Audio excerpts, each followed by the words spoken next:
안녕하세요. 오늘은 수학 공부 영상이 조회수가 잘 나오고 댓글도 많이 달아주셔서 거기서 자주 나왔던 질문인 이제 킬러 문항을 푸는 방법하고 발상을 어떻게 작성해야 되는지 작년 수능 문항 예시를 통해서 이렇게 알아보도록 하겠습니다. 우선 킬러 문제는 접근을 할 때 가장 중요한 것이 조건을 해석하는 거예요. 그래서 이제 조건을 자신의 언어로 알기 쉽게 표현해서 정리하는 것이 중요하고, 이제 표현 쓰는 게 좀 시간 걸린다 싶으면, 어느 정도 익숙해졌다, 시간이 좀 걸린다 싶으면 이제 생각을 해서 머릿속에 계속 떠올리셔야 합니다. 두 번째로는 이제 조건 해석을 완전히 다 한 후에 이제 문제가 어떻게 전개될지 예측해보는 습관, 이렇게 이걸 기르시는 게 좋아요. 그래서 이제 댓글로 봤을 때 문제의 길을 이제 찾아본다라고 표현을 했었는데, 이렇게 문제가 어느 정도 전개될지 예측해 주시는 것이 좋습니다. 그래서 만약에 안 풀린다 싶으면 무조건 이제 웬만하면 조건이 빼먹은 경우가 많아요. 조건을 빼먹은 경우. 그래서 조건 빼먹은 것이 없나 다시 한번 확인해 주시면 될 것 같습니다. 이제 이 내용을 가지고 작년 수능 킬러 문제인 21번 문제를 풀어보도록 하겠습니다. 이 문제를 갖고 온 이유는 제가 느꼈을 때도 작년에 이 문제가 되게 실전에서 좀 어려웠던 것 같고, 그리고 정답률도 많이 낮아서 이 문제를 갖고 오게 되었습니다. 이제 문제 풀이를 해보면 최고차 함계수가 양수인 3차 함수 f로 주어져 있고요. 이렇게 g라는 함수가 f로 새로 정의되어 있습니다. 보시면 t를 기준으로 x축 대칭을 했다라고 생각하면 되고요. t를 기준으로 t보다 큰 부분은 f, 그리고 작은 부분은 마이너스 f라고 되어 있습니다. 그리고 실수 전체의 집합에서 연속이라 되어 있기 때문에 ft는 0이다라는 조건까지 찾을 수 있겠습니다. 말로 쉽게 바꿔보면 g라는 것은 f를 바탕으로 만들어진 함수고, 이제 f가 x축과 만나는 지점에서 이제 부호가 이제 x축 대칭을 해서 접어 올린다라고 생각해주면, 경계를 해서 접어 올린다라고 생각해주면 되겠습니다. 그래서 이제 가 조건을 보면, 그래서 모든 실수 a에 대해서 이게 존재한다라는 의미는요. 단순히 보면 이제 분모가 0이 될 때 이걸 이제 커버해줘야 되기 때문에 g0, g가 0이다라고 써줄 수 있어요.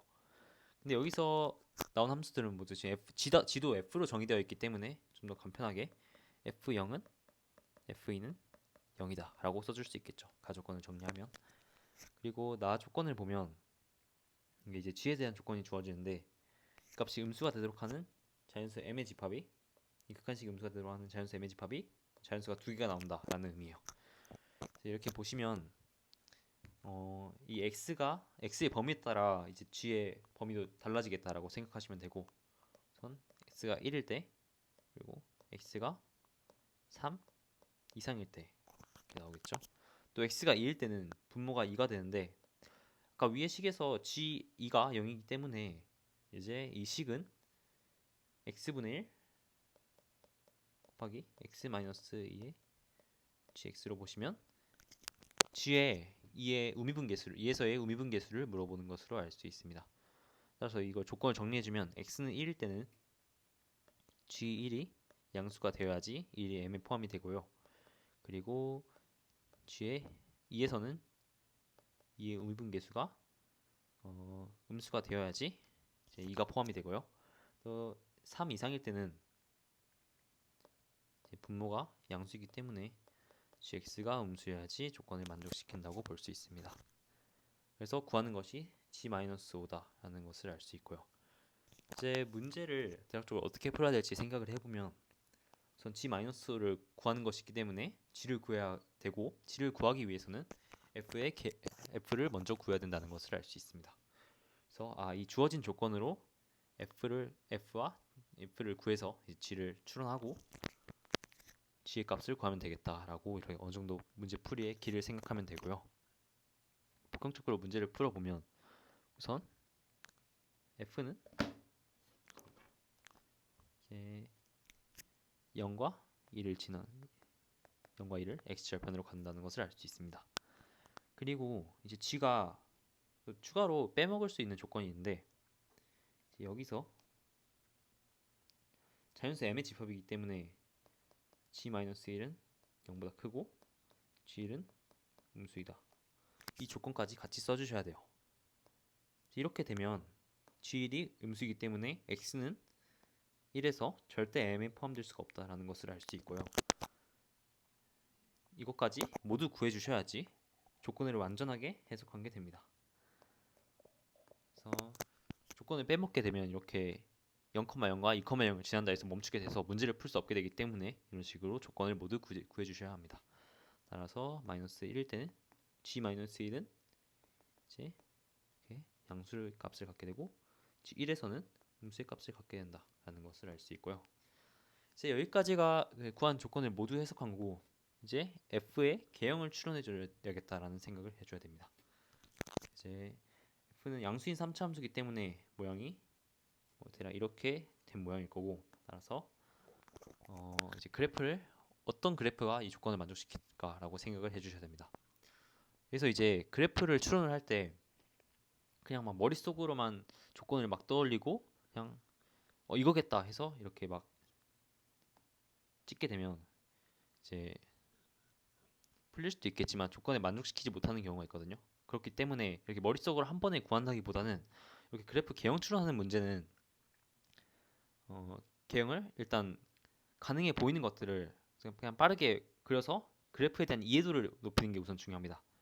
예를 들어서 F로 가능한 그래프가 뭐 이런 게 될 수도 있는데 얘 같은 경우는 보면 이제 g-1 양수고 g1이 음수인 거 이거까지 다 만족시키기 때문에 t는 여기서 튀어야 된다라는 것을 알 수 있습니다. 하지만 이렇게 됐을 때 이 나 조건을 보면 이걸 만족시키는 자연수의 개수가 두 개가 나올 수 없다는 것을 알 수 있게 됩니다. 그래서 이 그래프는 조건을 만족시키지 못하고 그래서 그렇기 때문에 또 다른 그래프도 하나 더 그려보면 뭐 이런 그래프가 있을 수도 있겠죠. 다시 그릴게요. 이랬을 때 이걸 만족시키려면 g-1이 양수고 g1이 음수이기 때문에 이제 t가 2가 되는 식으로 돼야겠죠. 하지만 이것도 마찬가지로 이제 2에서 이렇게 연결되기 때문에 m으로 가능한 자연수의 개수가 두 개가 나올 수가 없습니다. 그래서 이 지금까지 그려본 두 그래프를 종합하면 이제 이 그래프가 f의 그래프가 이런 식으로 2를 뚫는 형식으로 이렇게 돼버리면 자연수 m의 개수가 두 개가 나올 수 없다는 결론을 알 수 있고요. 따라서 이제 f로 가능한 것은 아마 이런 개형이 되겠구나라고 생각을 해볼 수 있습니다. 되면 이 g-1이 0보다 크고 g1이 0보다 작은 조건을 만족시키기 위해서 이렇게 그려줘야 되고 t는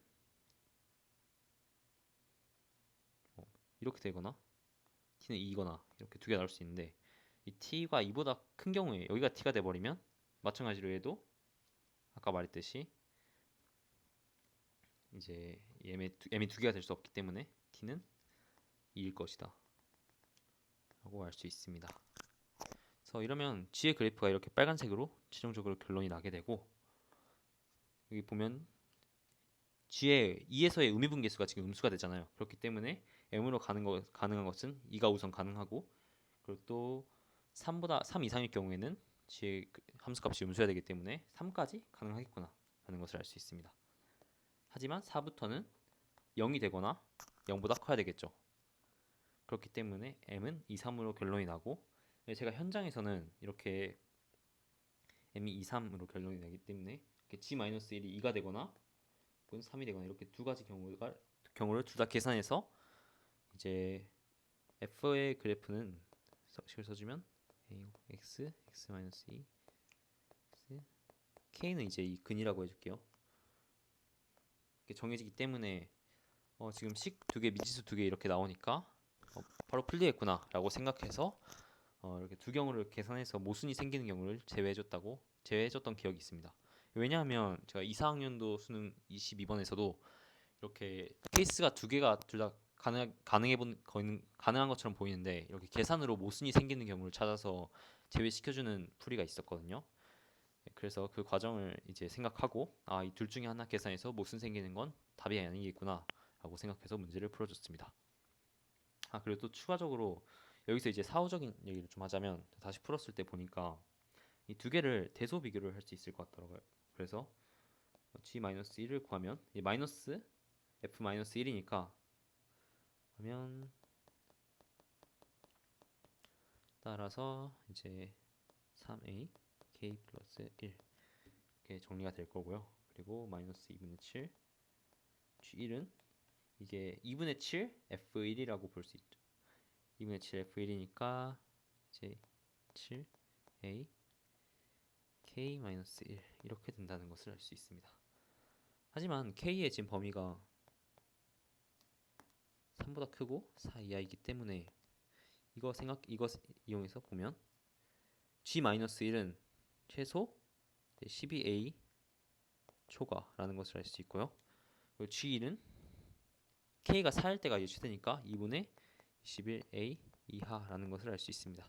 따라서 g-1이 마이너스 2분의 7 g1보다 크게 되죠. 그래서 결론적으로 가능한 것은 이 경우겠다라고 생각해서 계산을 해주셔도 됩니다. 아무튼 저 같은 경우는 이제 이렇게 답이 어느 정도 결정됐다 싶고 딱 이렇게 풀면 풀리겠네 라고 항상 이제 문제를 풀면서 생각하면서 풀고요. 그래서 저처럼 이렇게 g-1이 2거나 2일 때 또는 3일 때 이렇게 두 개 각각 해서 모순을 찾으셔도 되고 이렇게 바로 g-1하고 마이너스 2분의 7 g를 대소 비교를 해서 풀어주셔도 답이 나오게 됩니다. 그래서 이제 이 문제를 보면 크게 할 수 있는 실수가 지금 제가 생각해 봤을 때 크게 할 수 있는 실수가 이렇게 이 문제 조건을 지금 자연수 m이기 때문에 이 양수가 된다라는 조건을 빼먹어서 이제 실수하는 경우랑 또 그래프 추론할 때 어려움을 겪을 수 있거든요. 시간이 오래 걸리다든지 그러니까 이렇게 추론할 때. 그래서 이 두 개를 발상을 적는다 하면 만약에 저라면 이제 문제 조건을 빼먹었을 때 이제 문제는 제가 해설지를 보면 어떻게든 풀 수 있잖아요. 답이 나온다는 것 자체가. 그래서 어떻게든 풀 수 있게 내기 때문에 조건이 부족하다 싶으면 놓친 조건이 없나 다시 확인하면 이제 문제를 풀 수 있을 것이다. 이렇게 저라면 발상을 어떤 발상이 부족했나 그리고 어떤 행동을 해야 되나라고 정할 것 같습니다. 또 두 번째로 그래프 추론 이제 어려움을 겪을 때 이제 그래프 추론은 이제 예시를 들어가면서 그래프를 더 이해할 수 있잖아요. 이렇게 아까처럼 예시를 들어가다 보니 이제 2에서는 이렇게 뚫고 나가는 그래프가 생길 수 없다라는 것을 알 수 있었기 때문에 이제 예시를 들어가면서 이해하자 이게 중요한 것 같습니다. 이런 식으로 발상을 정리할 수 있고 또 만약에 이런 이유가 아니라 뭐 실수했다거나 아니면 뭐 다른 이유로 문제를 틀렸다 하시면 이렇게 자신의 어떤 문제가 있었는지 하고 또 추가로 해결 방안을 같이 적어주시면 이렇게 활용하시면 공부에 충분히 도움이 되실 것 같습니다. 이렇게 해서 오늘 킬러를 풀 때 이제 문제 조건을 제대로 해석한 이후에 어느 정도 풀이의 길을 잡고 풀어야 한다 이 내용하고 발상 노트 적는 방법에 대해서 알아봤는데요. 끝까지 시청해 주셔서 감사하고 또 추가로 궁금하신 점 있으면 댓글로 달아주시면 감사하겠습니다.